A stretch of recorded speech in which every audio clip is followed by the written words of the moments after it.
அனைவருக்கும் ஆனந்தமான இறைவணக்கம். ஆன்மீக சிவசுந்தங்களே, நாம் தொடர்ந்து நிறைய ஆன்மீக பதிவுகள் பார்த்துட்ருக்கோம். அந்த வகையில் 2025ஆம் ஆண்டு மகாலயபட்ச காலத்தில் நமது வீட்டில் நாம் செய்யக்கூடாத காரியங்கள், கண்டிப்பாக செய்ய வேண்டியவை. உங்கள் குடும்ப நன்மைக்காக இந்த ஆடியோ பதிவிட்டுள்ளேன். கேட்டு கட்டாயம் பின்பற்றுங்கள். முன்னோர்கள் சாபம் இல்லாமல், பித்ருக்களின் தோஷத்திற்கு ஆளாகாமல் அமைதியாக ஆனந்தமாக வாழுங்கள் என்று கேட்டுக்கொள்கின்றேன்.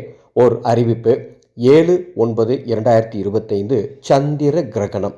கிரகண நேரமான இரவு 9:30 மணியிலிருந்து 10:30 மணிக்குள் நீங்கள் வீட்டில் இருந்தபடியே தெய்வ உபாசனை எடுத்துக்கொள்ளலாம். அதற்குண்டான ஏற்பாடுகள் நம்ம பண்ணியிருக்கோம். இந்த கிரகண நாளில், கிரகண நேரத்தில் மந்திர உபாசனை வாங்கிறதுங்கிறது பல ஆயிரம் மடங்கு பலன்கள் தரும். நீங்கள் வீட்டில் இருந்தபடியே வாட்ஸ்அப் மூலமாக இந்த உபாசனை எடுத்துக்கலாம். இந்த உபாசனை எடுத்துக்கணும், அதனுடைய கட்டண விவரங்கள் தெரிஞ்சுக்கணும்னு ஆசைப்பட்டீங்கன்னா டிஸ்பிளேல இருக்கிற எங்களது வாட்ஸ்அப் நம்பருக்கு தொடர்பு கொள்ளுங்கள். பதிவுகள் நடந்து கொண்டிருக்கின்றது. மகாலயபட்சம். மகாலயபட்சம்னா என்ன? பல ஆடியோக்களை நான் விளக்கம் கொடுத்துருக்கேன். இருந்தாலும் ஒரே வரியில் சொல்கிறேன். நம்முடன் வாழ்ந்து மறைந்த முன்னோர்கள் இந்த 14 நாட்களும் நம்முடன் வந்து தங்கி இருப்பார்கள். யமதர்மராஜனின் அனுமதி பெற்று இந்த 14 நாட்களும் நமது இல்லத்திற்கு தேடி வரும் அவர்களின் அருளை நாம் பெறுவதற்காக சில விஷயங்களை நாம் செய்யணும், சில விஷயங்களை செய்யக்கூடாது. இதில் ரொம்ப கவனமாக இருக்கணும். நல்லா புரிஞ்சுக்கோங்க. இதை நீங்கள் கவனமாக இல்லாமல் விட்டுட்டிங்கன்னா நீங்கள் எவ்வளோ சம்பாதிச்சாலும் அந்த பணம் தங்காது. ஏதாவது ஒரு விரைய செலவு நடந்துகிட்டே இருக்கும். நீங்கள் எவ்வளவு உழைத்தாலும் அடுத்த நிலைக்கு போக முடியாத ஒரு சூழல், தேவையற்ற சண்டை சச்சரவுகள், குடும்பத்தில் மருத்துவ செலவு, நோயால் நிம்மதி இல்லாமல், உறக்கம் இல்லாமல், மன அமைதி இல்லாமல் தடுமாறிட்டு இருக்கிறது, எந்த ஒரு நல்லதுமே நடக்காமல் தேங்கிய நிலையிலேயே வாழ்ந்துட்டு இருக்கிறது. இந்த மாதிரி துன்பத்துக்கெல்லாம் நீங்கள் ஆளாக நேரும். நம்முடன் வாழ்ந்து மறைந்த முன்னோர்களுக்கு செய்ய வேண்டியதை முறையாக செய்யுங்க.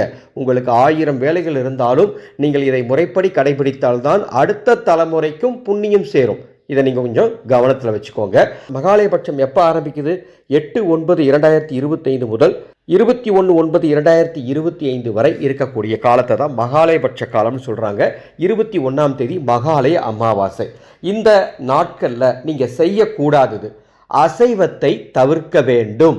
ரொம்ப முக்கியமான விஷயம் அது, சரிங்களா? வீட்டில் அசைவம் சமைக்க வேண்டாம்.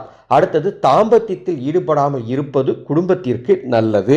அடுத்ததாக, வெள்ளை பூண்டு, வெங்காயம் அதிகமாக சேர்த்து, அதாவது மசாலா பொருட்கள் அதிகமாக சேர்த்து உணவு சமைக்கிறது, சாப்பிட்றத தவிர்க்கிறது ரொம்ப நல்லது. சுப காரியங்கள் வீட்டில் செய்யாமல் இருப்பது நல்லது. யாரையும் விமர்சனம் செய்யாமல், குறிப்பாக உங்கள் முன்னோர்களை விமர்சனம் செய்யாமல், குறை சொல்லாமல், அவர்களை திட்டாமல் இருப்பது நல்லது. முடிவெட்டுதல், நகம் வெட்டுதல் தவிர்க்க வேண்டும்.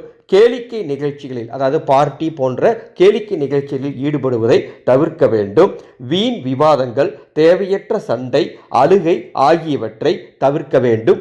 வீட்டை அசுத்தமாக வைத்திருக்க கூடாது. இந்த மகாலயபட்ச காலத்தில் இதெல்லாம் நீங்கள் முறைப்படி பின்பற்றும் பொழுது உங்கள் குடும்பத்துக்கு நல்லது நடக்கும்.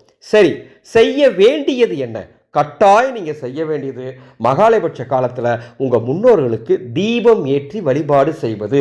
தினமும் அவர்களுக்கு ஒரு குறிப்பிட்ட நேரத்தில் தீபம் ஏற்றி அவர்களுக்கு நெய்வேத்தியம் வைத்து தினமும் 1 நிமிடம் அவங்களை நினைச்சு பிரார்த்தனை பண்ணிக்கணும். அது நீங்கள் எந்த நேரத்தில் செய்யணும், எப்படி என்ன நெய்வேத்தியம் வைக்கணுங்கிறத நமது சேனலில் தொடர்ந்து தினமும் ஒரு பதிவு கொடுப்பேன். மகாலயபட்சம் முதல் நாள், மகாலயபட்சம் 2ஆம் நாள்னு.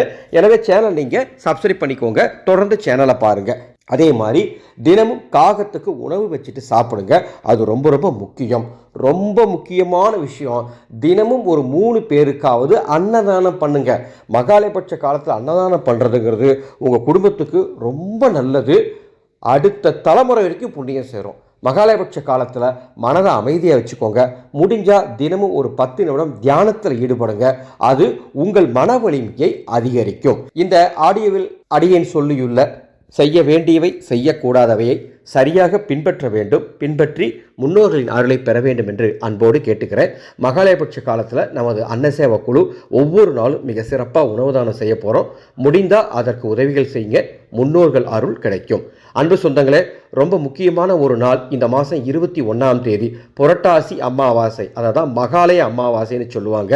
அந்த அன்னைக்கு உங்களுடன் வாழ்ந்து மறைந்த முன்னோர்களுக்கு அதர்வண வேத முறைப்படி ஆத்ம சாந்தி மற்றும் தர்ப்பண சடங்கு செய்ய விருப்பம் இருந்தால் என்னுடைய வாட்ஸ்அப் நம்பருக்கு தொடர்பு கொண்டு பதிவு பண்ணிக்கோங்க. ஒவ்வொரு வருடமும் நாம் இந்த சடங்கை அதர்வண வேத முறைப்படி மயான கரையில் நடத்துவது வழக்கம். அந்த வகையில் இந்த ஆண்டு மகாலய அமாவாசைக்குண்டான பதிவுகள் தொடங்கிவிட்டது. இதை பற்றி விவரம் தெரிந்து கொள்ள என்னுடைய வாட்ஸ்அப் நம்பருக்கு தொடர்பு கொள்ளுங்கள். மீண்டும் அடுத்த ஒரு பதிவில் சந்திக்கின்றேன். ஆனந்தம் மலரட்டும், ஆனந்த ஒளி பரவட்டும்.